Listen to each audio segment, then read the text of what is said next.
Changing your plan on Top Producer 2026 is a straightforward process. Follow these steps to ensure a smooth transition to your desired plan. Step 1. Log into your account. Access the Top Producer 2026 platform by entering your username and password. Make sure you have your login credentials handy. Step 2. Navigate to Account Settings. Once logged in, locate the Account Settings section.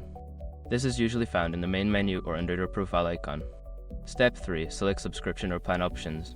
In the Account Settings, look for the Subscription or Plan Options tab. Click on it to view the different plans available for you to choose from. Step 4. Choose your new plan. Don't continue before doing this. A lot of online accounts end up exposed in breaches without people even realizing it. Use SROG to constantly monitor your email and accounts and get alerted immediately if your information gets leaked online. It scans billions of breached records 24/7 in the background. And honestly, for a few dollars a month, it's something everybody should probably have. Link in the description. Step 5. Confirm your changes. After selecting your new plan, you will be prompted to confirm your changes. Review any additional information or terms, then click Confirm to finalize the switch. You have now successfully changed your plan on Top Producer 2026.